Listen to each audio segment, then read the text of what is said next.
सत्य वचन, अमर वचन, जीवित वचन, दिव्य वचन, सत्य वचन, अमर वचन, जीवित वचन।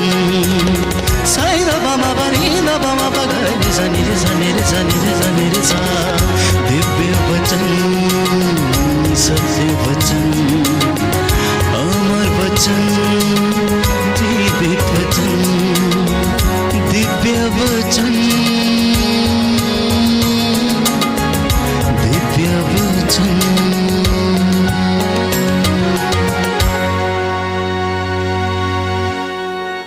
प्यारे भाइयों और बहनों, यीशु आया है, यीशु आया है। क्या करने के लिए आया है? वचन सुनाने के लिए आया है। क्या करने के लिए आया है?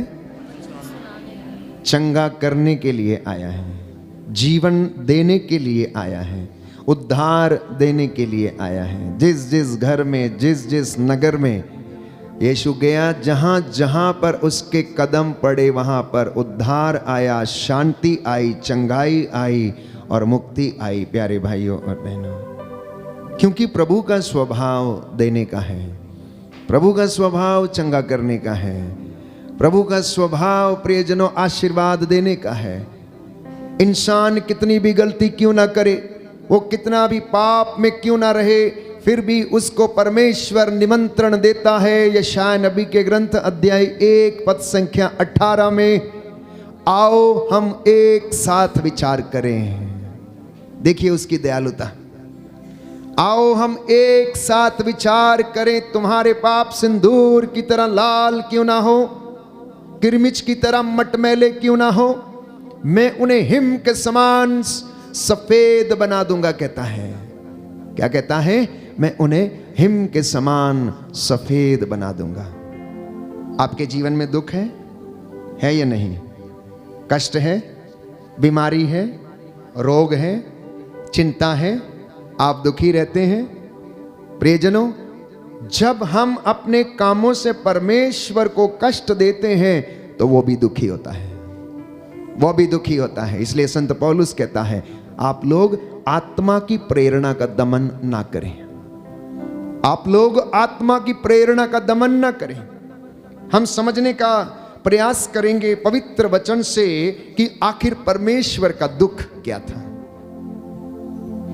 सबसे पहले हम पढ़ते हैं कि प्रभु का वचन यिर्मयाह नबी के ग्रंथ में ये कहता है कि मैंने तो एक सुंदर दाखबारी लगाई थी। क्या कहता है? मैंने एक सुंदर दाखबारी लगाई थी और मैंने एक सुंदर दाखलता के रूप में तुमको क्या किया था? रोपा था। अध्याय 2 यिर्मयाह नबी का ग्रंथ पद संख्या 21 और उससे आगे, मैंने तुमको श्रेष्ठ जाति की उत्तम दाखलता की तरह रोपा। कैसा रोपा? उत्तम दाखलता। तुम्हारी डालियां कैसे जंगली दाखलता में बदल गईं। ये परमेश्वर का दुख था। जैसे एक मां का दुख होता है कि मेरा बेटा बदमाश कैसे बन गया, मेरा बेटा नालायक कैसे हो सकता है। जैसे एक पिता अपने पुत्री के व्यवहार पर जो बुरा आचरण करती है दुखित होता है, या बेटे के आचरण पर दुखी होता है, परमेश्वर अपनी चुनी हुई प्रजा के लिए दुखित होता है और कहता है कि मैंने तो तुमको श्रेष्ठ जाति की तरह, उत्तम दाखलता की तरह रोपा, तुम्हारी डालियां कैसे जंगली दाखलता में बदल गईं। कहता है, चाहे तुम अपने को छार से धोती और साबुन मल मल कर नहाती रहो, तुम्हारे दोष की मैल मेरे सामने बनी रहेगी। प्रभु का वचन ये कहता है, ये ईश्वर की वाणी है। सुनिए ध्यान से, इधर उधर मत देखिए, कान खोलकर। आज ये आपके उद्धार का दिन है, ये वचन आपको चंगा करेंगे। प्रभु का वचन सुना आपने, कहता है चाहे तू अपने आप को साबुन की झाग से मल मल के नहाती रहे, लेकिन तेरा दोष सदा मेरे सामने बना रहेगा जब तक कि मैं उसे मिटा ना दूं। इसलिए मेरे पास लौट कर आ, हम दोनों बैठें, हम बातचीत करें, हम विचार करें। तेरी गलतियां कितनी भी बड़ी क्यों ना हो, परंतु मैं तेरा परमेश्वर जो तुझसे प्रेम करता हूं, मैं उसे सदा के लिए मिटा दूंगा। कहता है मैं सदा के लिए तेरा दोष खत्म कर दूंगा। 40 की ये अवधि है। आप में से बहुत सारे लोग पूछते हैं हम किन बातों के लिए प्रायश्चित करें, हम किन बातों के लिए प्रभु के पास लौटें, क्या कहें, पाप स्वीकार कैसे करें, आखिर हमने गलती क्या की है। प्यारे भाइयों और बहनों, परमेश्वर दोष नहीं लगाता लेकिन दुख व्यक्त करता है। इसलिए कुछ वचनों को हम पढ़ना शुरू करेंगे प्यारे भाइयों और बहनों, कि प्रभु ये कहता है मैंने तुझे उत्तम दाखलता के रूप में मैंने तुझे रोपा था, उत्तम दाखलता के रूप में। तो प्रभु का वचन हमें बताता है, कुछ वचन मैं आपके साथ साझा करना चाहता हूं। लिखा है यशायाह नबी के ग्रंथ में,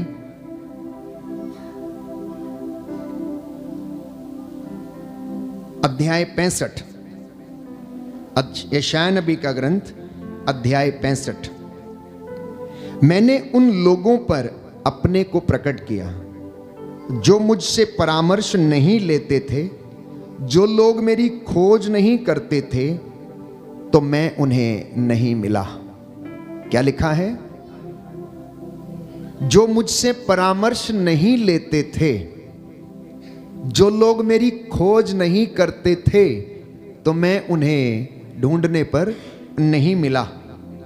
जो राष्ट्र मेरा नाम नहीं लेता, मैंने उससे कहा देखो मैं प्रस्तुत हूं। मैं दिन भर एक ऐसे विद्रोही राष्ट्र की ओर अपने हाथ फैलाए रहा जो कुमार्ग पर चलता है और मन चाहे रास्ते पर भटकता है। एक ऐसा राष्ट्र जो मेरे मुंह पर मुझे निरंतर चिढ़ाता रहता है। अब आप कहेंगे कि ये कौन व्यक्ति है जो ये जिसे कोई चिढ़ा सकता है?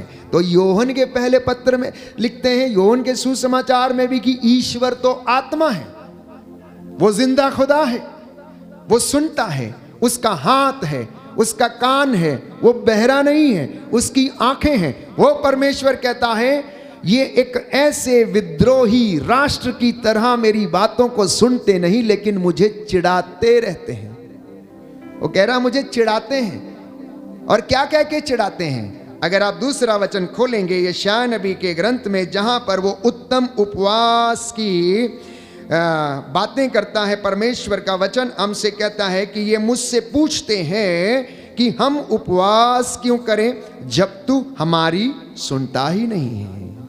कहता है ये मुझसे पूछते हैं कि हम उपवास क्यों करें जब तू हमारी सुनता ही नहीं है। प्यारे भाइयों और बहनों, ये सुंदर वचन है कि परमेश्वर किस तरह से अपने भक्तों से बातें करता है। यशायाह नबी का ग्रंथ अध्याय 58।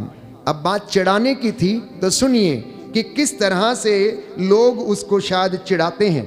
लिखा है अध्याय 58 पद संख्या 3 और उससे आगे, वे कहते हैं कि हम उपवास क्यों करते हैं जब तू देखता भी नहीं, हम तपस्या क्यों करते हैं जब तू ध्यान भी नहीं देता। देखो उपवास के दिनों में तुम अपना कारोबार करते हो, प्रभु जवाब देता है, और अपने सब मजदूरों से कठोर परिश्रम लेते हो। तुम उपवास के दिनों में लड़ाई झगड़े करते हो।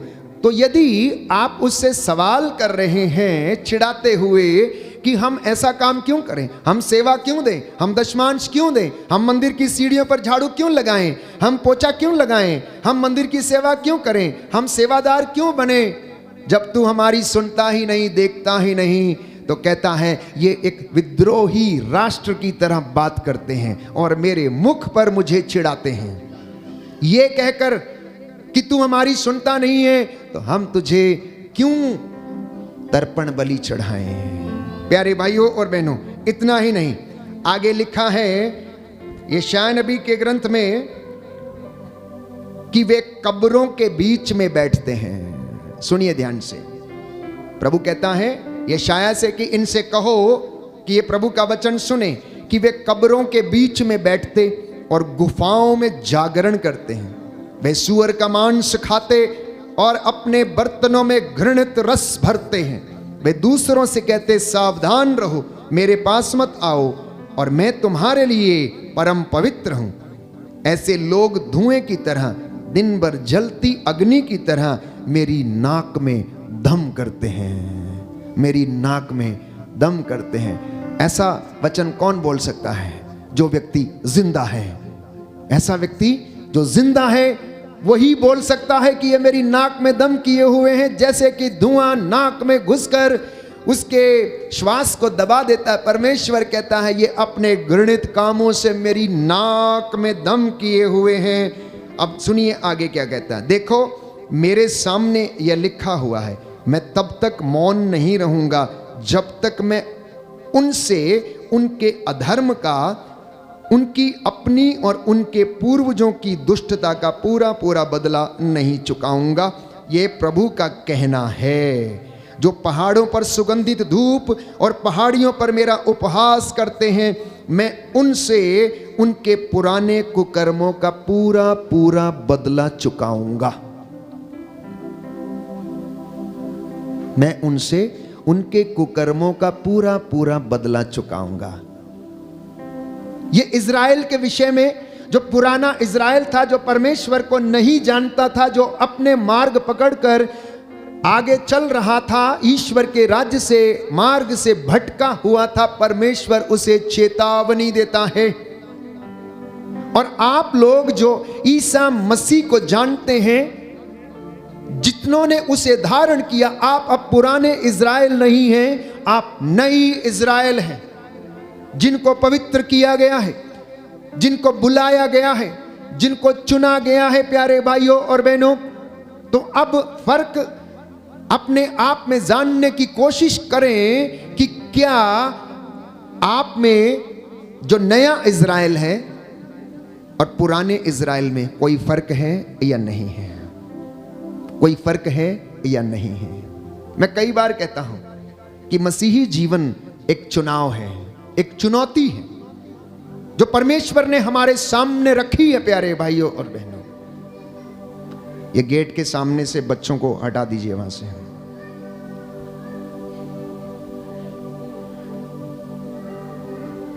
तो परमेश्वर हमें अपने वचन के द्वारा आमंत्रित करता है, हमें चेतावनी देता है, लगातार चेतावनी देता है। प्यारे भाइयों और बहनों, कि मैं तुम्हें शुद्ध करना चाहता हूं, मेरी प्रजा तुम मेरे पास लौट कर चले आओ, मैं तुम पर दोष नहीं लगाऊंगा, मैं सदा तुम्हें दोष नहीं दूंगा। और इसलिए कहता, आओ हम एक साथ बैठकर विचार करें। और ये वचन जो आप सुन रहे हैं आपको चंगाई प्रदान करेगा। कुछ और बातें हम पढ़ेंगे परमेश्वर के वचन से कि आखिर क्यों प्रभु को इतना दुख था कि वह इंसान से इतना नाराज था। तो यिर्मयाह नबी के ग्रंथ अध्याय 2 पद संख्या 5, प्रभु ये कहता है, तुम्हारे पूर्वजों ने मुझ में क्या दोष पाया कि वे मुझे छोड़कर निस्सार मूर्तियों के अनुयायी बन गए और स्वयं निस्सार बन गए हैं। उन्होंने यह नहीं पूछा कि वह प्रभु कहाँ है जो हमें मिस्र देश से निकाल लाया, जो उस उजाड़ प्रदेश में हमारा पथ प्रदर्शन करता था, जहां मरुस्थल और खड्ड थे, जहां सूखा और अंधकार था, जहां ना तो कोई गुजरता था या निवास करता था।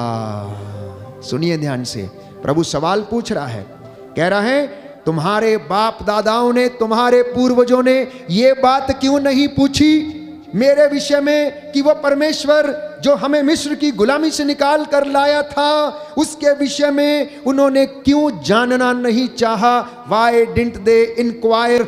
Why didn't they ask about the God of Israel who freed them from the captivity of Egyptians? उसके विषय में उन्होंने क्यों नहीं पूछा?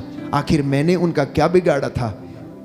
आखिर मैंने उनका क्या बिगाड़ा था तुम्हारे पूर्वजों ने मुझ में कौन सा दोष पाया जो मुझे छोड़कर चले गए। और इस तरह के घृणित काम करने लगे प्यारे भाइयों और बहनों। और इस तरह वो कहता है मेरी प्रजा ने 2 अपराध किए हैं, क्योंकि उन्होंने जीवन स्रोत के झरने को त्याग दिया है। यिर्मयाह नबी का ग्रंथ अध्याय 2 पद संख्या 13। मेरी प्रजा ने 2 पाप किए हैं, क्योंकि उन्होंने जीवन स्रोत के झरने को त्याग दिया है। पद संख्या 19 में कहता है तुम्हारी दुष्टता ही तुमको दंड देती है, तुम्हारा विश्वासघात तुमको मारता है। इस पर विचार करो और जान लो कि अपने प्रभु ईश्वर का परित्याग करना और मुझ पर श्रद्धा नहीं रखना तुम्हारे लिए कितना दुखद और कटु है। ये सर्वशक्तिमान ईश्वर की वाणी है। आप में से कितने लोग हैं जो पूर्वजों से चली आई निरर्थक जीवनचर्या के बंधनों में बंधे हुए हैं और उस बंधनों से आजाद नहीं है प्यारे भाइयों और बहनों। इसलिए प्रभु कहता है तुम इस पर विचार करो कि अपने सर्वशक्तिमान ईश्वर को त्याग देना कितना दुखद है, कितना कटु है। कहता है उस पर श्रद्धा नहीं रखना तुम्हारे लिए कितना कटु है। दाहिना हाथ उठाकर इस वचन को अंगीकार करेंगे। यिर्मयाह नबी का ग्रंथ अध्याय 2 पद संख्या 19। तुम्हारी दुष्टता तुमको दंड देती है, तुम्हारा विश्वासघात तुमको मारता है। इस पर विचार करो और जान लो कि अपने प्रभु ईश्वर का परित्याग करना और मुझ पर श्रद्धा नहीं रखना तुम्हारे लिए कितना दुखद और कटु है, ये सर्वशक्तिमान प्रभु ईश्वर की वाणी है। Hallelujah, hallelujah, hallelujah. तो जब आदम को परमेश्वर ने गढ़ा, उसे बनाया, अपना रूप दिया और उसके शरीर में प्राण फूंक दिए प्यारे भाइयों और बहनों, वो पवित्र था, परमेश्वर की हजूरी में रहता था, एक अच्छी सुंदर दाखलता के रूप में रोपा गया था और हेवा उसके साथ रहती थी।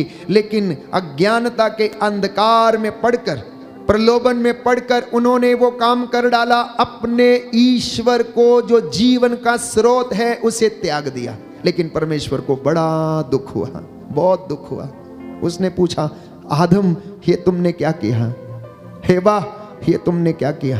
आज जब माँ गलती करती है, आज जब पापा गलती करता है, तो प्रभु आपसे सवाल करता है ओ आदम तूने क्या किया, ओ हेवा तूने क्या किया।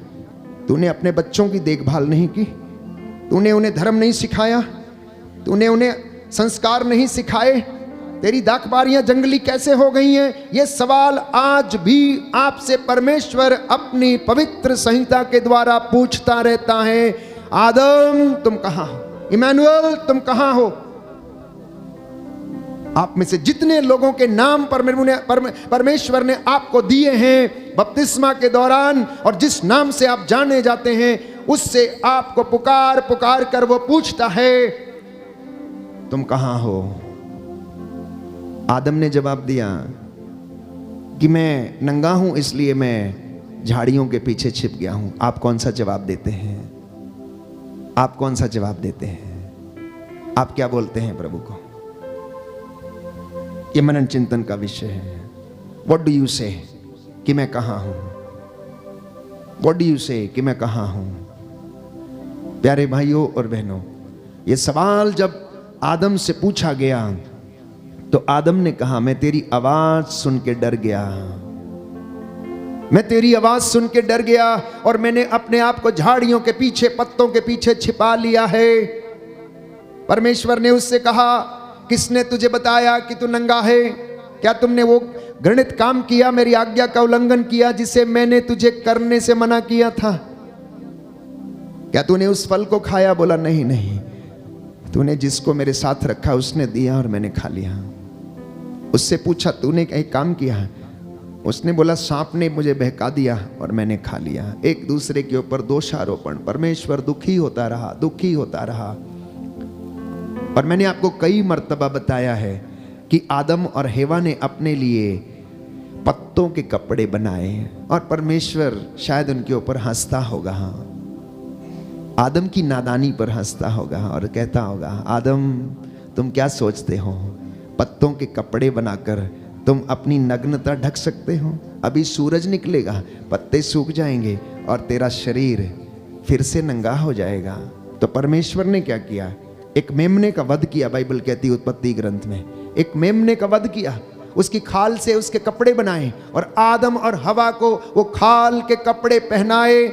और नई व्यवस्था में बाइबल कहती है प्यारे भाइयों और बहनों की परमेश्वर ने अपना लहू बहाकर, यीशु ने अपना लहू बनाकर आपको पवित्रता और मुक्ति के वस्त्र पहनाए, जिससे कि आपका दोष कभी भी नग्न ना हो और परमेश्वर उसको माफ करता है और आपको वो पवित्रता के वस्त्र पहनाता है, क्योंकि उसने अपना जीवन न्यौछावर किया और हमारे लिए उन वस्त्रों को उसने प्रदान किया है, जिसको पहनकर, जिस नाम को लेकर हम उसके चरणों में आते हैं। उसका वध किया गया, उसका कोई दोष नहीं था, वो निर्दोष था और उसके बलिदान से मुझे और आपको प्यारे भाइयों और बहनों मुक्ति मिली, उद्धार मिला। और आज हम उसी बात को याद करने के लिए उसके सामने हैं और वो आपको याद दिला रहा है कि मैंने तुम्हारे लिए क्या क्या कहा, मैंने तुम्हारे लिए क्या क्या सहा, मैंने तुम्हारे लिए कौन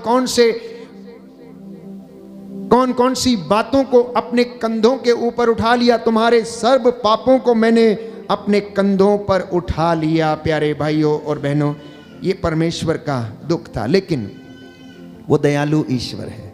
वो उसी दिन से आदम और हेवा को बचाने की कोशिश में लगा रहा, इसलिए नबियों को भेजता रहा, वचन सुनाने के लिए, भविष्यवाणियां करने के लिए, जगह जगह पर उन्हें रास्ता दिखाने के लिए, मरुभूमि में प्यारे भाइयों और बहनों उन्हें हर चीज मुहैया कराने के लिए, पानी, मन्ना खाने के लिए, भोजन, बटेरे, और उनके साथ साथ वो रहता था। क्यों? क्योंकि वो उनसे प्रेम करता था। क्यों करता था? वो 40 साल जो मरुभूमि में उन्होंने बिताए प्यारे भाइयों और बहनों, जो कि लगभग 13 दिन की यात्रा थी, परमेश्वर का वचन हमें बताता है प्रज्ञा ग्रंथ अध्याय 12 पद संख्या 10 में कि तूने धीरे धीरे दंड देकर उन्हें प्रायश्चित करने का अवसर प्रदान किया। प्रज्ञा ग्रंथ अध्याय 12 पद संख्या 10, बुक ऑफ विजडम। बार बार इस वचन को आप पढ़ें, बार बार इस वचन को आप पढ़ें। Book of wisdom chapter 12 verse 10। किंतु तूने धीरे धीरे दंड देकर उन्हें पश्चाताप करने का अवसर दिया, हालांकि तू उनका विकृत स्वभाव और जन्मजात दुष्टता जानता था, और यह भी कि वे अपने विचार कभी नहीं बदलेंगे, क्योंकि यह जाति प्रारंभ से ही अभिशप्त थी। यह जाति प्रारंभ से ही अभिशप्त थी। प्रभु का वचन कहता है वो जानता था कि इनका विकृत स्वभाव कभी बदलेगा नहीं, लेकिन फिर भी वो मौका दिया, क्योंकि वो हमारे प्रति अपना प्रेम प्रकट करता है, अपनी दयालुता को हमें दिखाना चाहता है, इसलिए वो हमारे पीछे पीछे आता है और अपने उन पावन हाथों में हमें स्वीकार करने के लिए तैयार रहता है, चंगा करने के लिए तैयार रहता है। इसलिए संत पौलुस कहता है, कौन मसीह के प्रेम की लंबाई, चौड़ाई और ऊंचाई को माप सकता है? कोई नहीं माप सकता प्यारे भाई और बहनों। वो परमेश्वर प्रतिज्ञाओं का धनी है, वो परमेश्वर दयालुता का धनी है, वो परमेश्वर जिसकी हुजूरी में आप बैठे हैं, आप मांगिए वो आपको देगा। लेकिन वो वचन कहता है योहन के सुसमाचार में कि तुमने अभी तक मेरा नाम लेकर कुछ मांगा नहीं है। योहन के सुसमाचार में हम पढ़ते हैं, प्रभु का वचन हमें बताता है कि तुमने मेरा नाम लेकर अभी तक कुछ भी नहीं मांगा है, मांगो और तुम्हें दिया जाएगा। बोलो आमीन। Hallelujah, hallelujah. यीशु की स्तुति हो, यीशु की स्तुति यीशु हो, को धन्यवाद, यीशु को धन्यवाद, यीशु की आराधना हो, यीशु की आराधना यीशु हो, की महिमा हो, यीशु की महिमा यीशु हो, को धन्यवाद, यीशु को धन्यवाद। Hallelujah, hallelujah, hallelujah, hallelujah, hallelujah. Hallelujah. आइए प्रभु यीशु आइए प्रभु यीशु मेरे घर में, मेरे घर में, मेरे जीवन में, मेरे जीवन मेरे में, परिवार में, मेरे परिवार में अधिकार लीजिए। अधिकार लीजिए। Hallelujah, hallelujah, hallelujah. हालेलुया। तो कहता है मेरे पिता की महिमा इससे प्रकट होगी कि तुम लोग बहुत फल उत्पन्न करो और मेरे शिष्य बने रहो।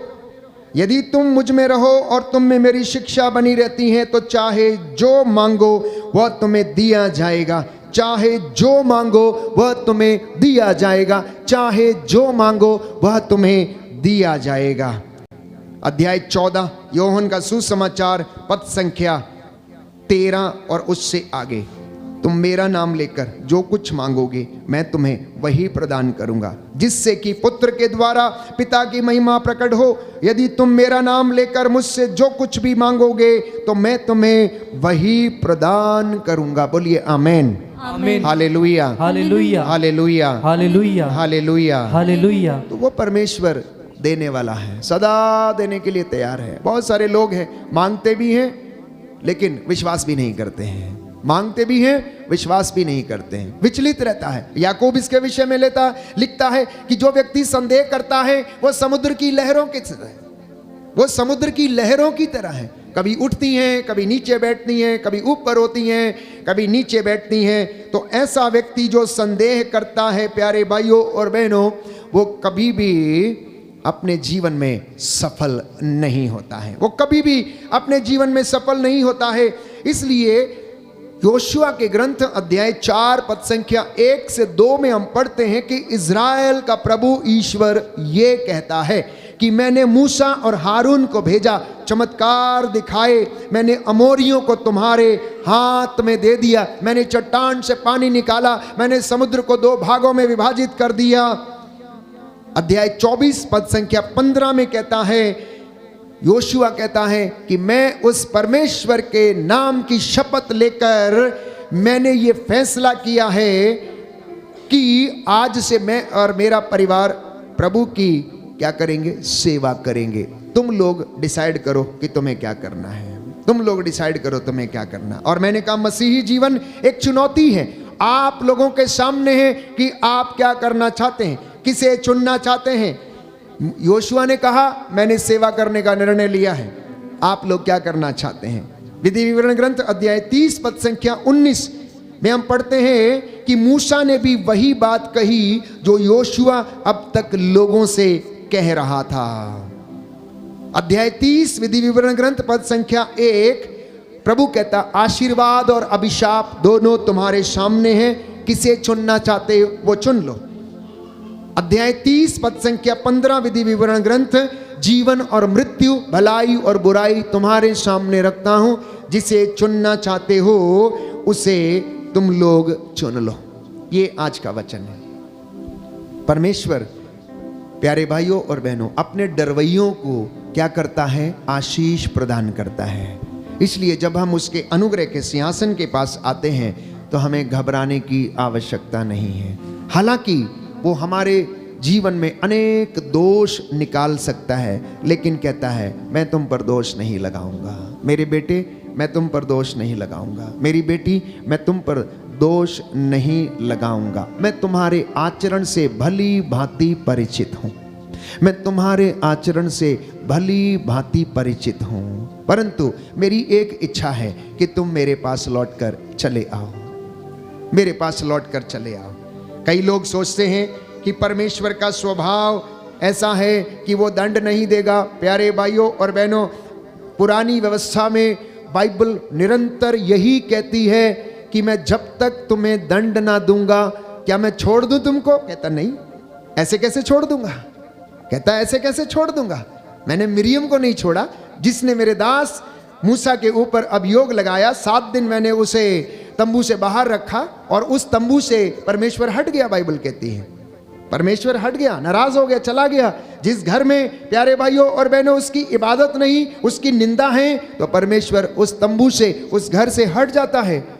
और वह अपने लोगों को याद दिलाता है और पूछता है। इसलिए मैंने कई वचन इस चालीसे के दौरान में आप लोगों के लिए पढ़े, होशिया नबी के ग्रंथ से और आमोस नबी के ग्रंथ से, कि परमेश्वर बार बार लोगों को अपने पास बुलाने के लिए क्यों ऐसा करता था। कहता है होशिया नबी का ग्रंथ अध्याय 13 पद संख्या 12, इफ्राइम के अपराधों की गठरी बांधी हुई है, उसके भंडार पापों से भरे हुए हैं। इफ्राइम के अपराधों की गठरी बांधी हुई है, उसके भंडार पापों से भरे हुए हैं। इज़राइल पद संख्या 2 अध्याय 14, होशिया नबी का ग्रंथ अध्याय 14 पद संख्या 2, इज़राइल अपने प्रभु ईश्वर के पास लौट कर चले आओ, क्योंकि तुम अपने पापों के कारण गिर गए हो।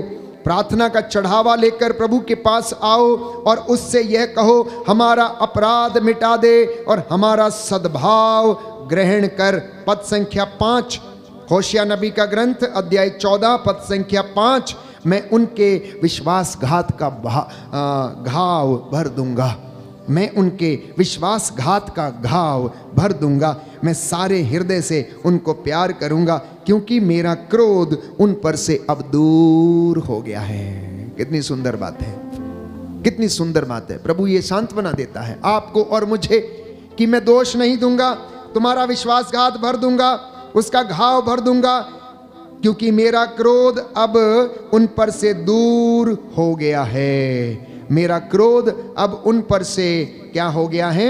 दूर हो गया है। बोलिए आमीन, आमीन, हालेलुया, हालेलुया, हालेलुया, हालेलुया। यीशु की स्तुति हो, यीशु को धन्यवाद, यीशु को धन्यवाद, की आराधना हो, यीशु की आराधना हो, की महिमा हो, यीशु की महिमा हो, यीशु को धन्यवाद, यीशु को धन्यवाद। तो क्यों परमेश्वर आपके प्रति दयालु है?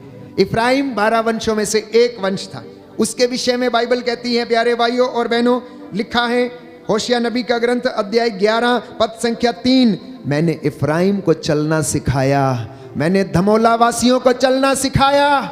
कहता है मैंने जहां जहां मेरी प्रजा है मैंने उनको चलना सिखाया। आपका नाम लेकर कहता है मैंने इस घराने को चलना सिखाया। और आगे लिखा, मैंने उन्हें गोद में उठाया करता था, किंतु वे नहीं समझे कि मैं उनकी देखरेख किया करता था। आपको जहां जहां पर उसने बसाया है, चाहे आप बरेली धर्म प्रांत में हो, चाहे आप धमोला में हो, चाहे आप कनाडा में हो, या किसी भी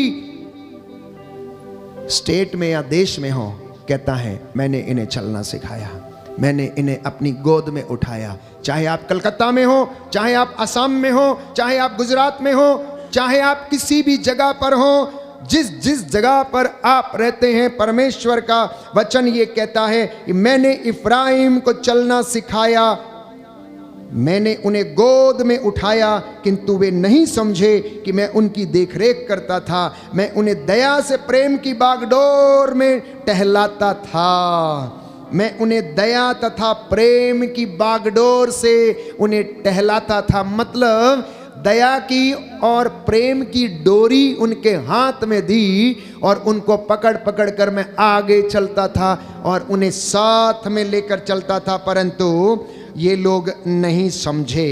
अगला वचन यदि आप पढ़ेंगे, जिस तरह कोई बच्चे को उठाकर गले लगाता है, उसी तरह मैं भी उनके साथ व्यवहार करता था।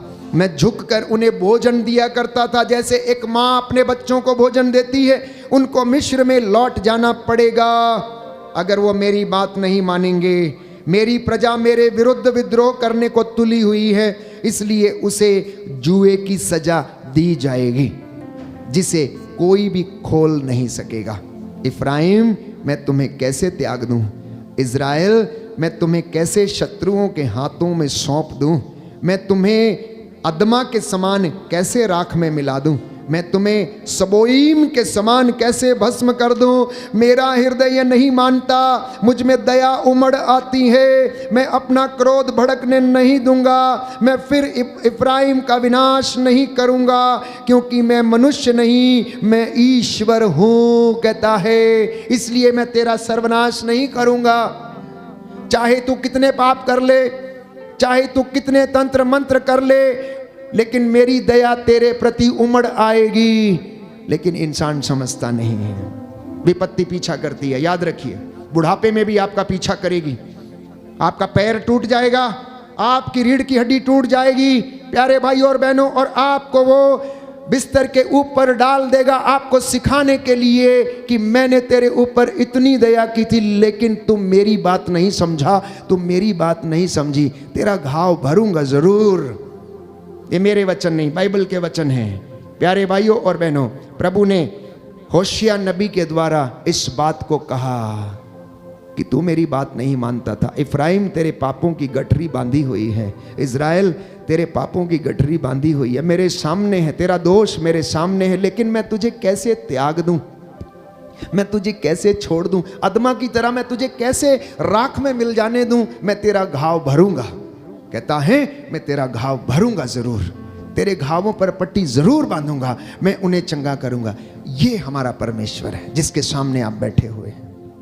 ये उसके वचन हैं जो हमें शांत बना देते हैं, ये उसके वचन हैं जो हम में हौसला भरते हैं प्यारे भाइयों और बहनों। और आप उसके सामने आकर चिल्लाते रोते गिड़गिड़ाते हैं, प्रभु हम पर दया कर, हमारे परिवार पर दया कर। आगे लिखा है, कहता है मुझ में दया उमड़ आती है, मैं अपना क्रोध भड़कने नहीं दूंगा, मैं फिर इफ्राइम का विनाश नहीं करूंगा, क्योंकि मैं मनुष्य नहीं मैं ईश्वर हूं, मैं तुम्हारे बीच परम पावन प्रभु हूं, मुझे विनाश से घृणा है। कहता है मुझे तो विनाश से घृणा है। वे प्रभु के पीछे हो लेंगे, प्रभु शेर की तरह गरज उठेगा, हाँ गरज उठेगा, और मेरी गरज सुनकर मेरे पुत्र दौड़ते हुए पश्चिम से आएंगे। जितने लोग उसका वचन सुनेंगे प्यारे भाइयों और बहनों, उनके लिए वो दया का स्रोत बन जाएगा और उन्हें आशीष प्रदान करेगा। बोलिए आमीन आमीन, हालेलुया हालेलुया। हे प्रभु यीशु, हे प्रभु यीशु, मुझ पर दया कीजिए, मुझ पर दया मेरे कीजिए, परिवार पर दया कीजिए, मेरे परिवार पर दया कीजिए। Hallelujah hallelujah, hallelujah hallelujah. इसलिए अब क्या करना है वो कहता है, देखो अगले वचन में, योएल नबी के ग्रंथ अध्याय 1 पद संख्या 5, book of prophet Joel chapter 1 verse 5। जिनके पास बाइबल नहीं है आप लोग लिखा करें और घर में आप पढ़ें, जिनके पास बाइबल है वो खोलें और इनको वचनों को पढ़ें और मेरे पीछे दोहराएं।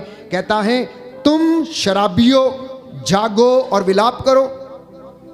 कहता है तुम शराबियों जागो और विलाप करो, अंगूरी पीने वालों हाय हाय मचाओ, क्योंकि अब ताजी अंगूरी तुम्हारे मुंह से छिन गई है।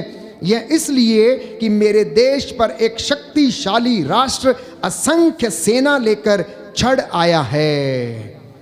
उसके दांत सिंह के दांतों के जैसे हैं और उसकी दाढ़ी सिंहनी के जैसी है। उसने मेरी दाखबारियों को उजाड़ दिया है, उसने मेरे अंजीर के वृक्षों को चीर फाड़ डाला है, उसने उनकी छाल झाड़ कर गिरा दी है, जिससे उनकी डालियां सफेद हो गई हैं। और ये शक्तिशाली कौन है जानते हैं आप? अगर आप पेतरुस का पहला पत्र खोलेंगे, अध्याय 5 पद संख्या 7 से 8 में पढ़ेंगे तो प्रभु का वचन ये कहता है कि शैतान दहाड़ते हुए शेर के समान विचरता फिरता है। शैतान दहाड़ते हुए शेर के समान विचरता फिरता है, किसको फाड़ खाए।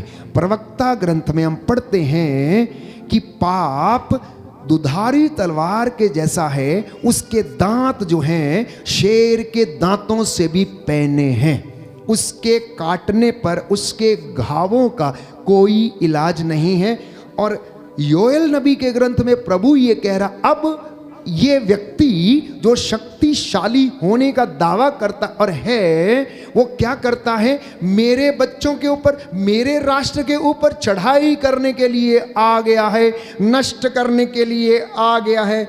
लिखा है यह इसलिए कि मेरे देश पर एक शक्तिशाली राष्ट्र असंख्य सेना लेकर चढ़ आया है और उसके दांत सिंह के दांतों के समान हैं, और वो काटेंगे और मेरी प्रजा का विनाश करेंगे। इसलिए तुम शराबियों विलाप करो, जागो, अभी भी समय है, लौट कर चले आओ, मैं तुम्हें क्षमा कर दूंगा और मैं तुम्हारे घावों को भर दूंगा। बोलिए आमीन आमीन, hallelujah hallelujah, hallelujah hallelujah, hallelujah. Hallelujah. क्यों बुलाता था उनको, इजराइलियों को, इफ्राइम को, मनस्से को क्यों बुलाया? मनस्से ने भी वही घृणित पाप किया जो उसके पूर्वजों ने किया, उसके पिता ने किया। तो लिखा है आमोस नबी के ग्रंथ अध्याय 3 पद संख्या 10, प्रभु ये कहता है कि उनको सदाचार नहीं आता है। क्या नहीं आता? उनको सदाचार नहीं आता है। वे तो अपने गढ़ों में हिंसा और हराम की कमाई जमा करते हैं। सुना आपने?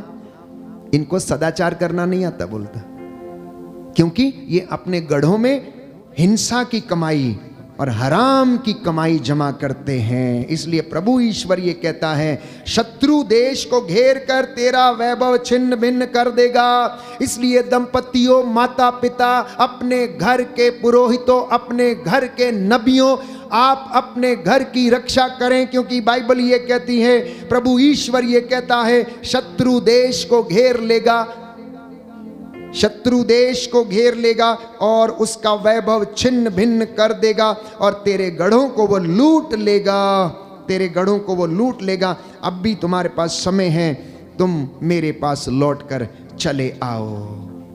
तो 40 की इस अवधि में ये पवित्र समय है प्यारे भाइयों और बहनों, प्रभु के पास लौटकर उसकी दया और उसकी पवित्रता को अनुभव करने का।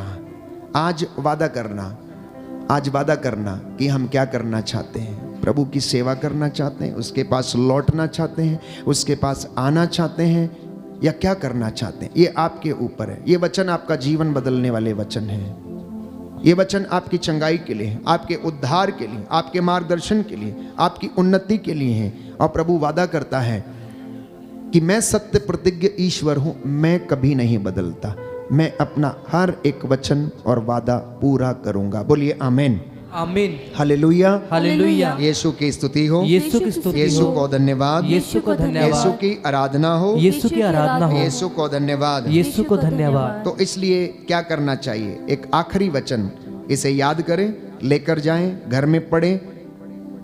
इब्रानियों का पत्र अध्याय 12, इब्रानियों का पत्र अध्याय 12। यदि आप इन तमाम बातों में ईमानदार रहना चाहते हैं, प्रभु के रास्ते पर आगे बढ़ना चाहते हैं, तो वचन ये है कि अपने शिथिल हाथों को और घुटनों को क्या करना है?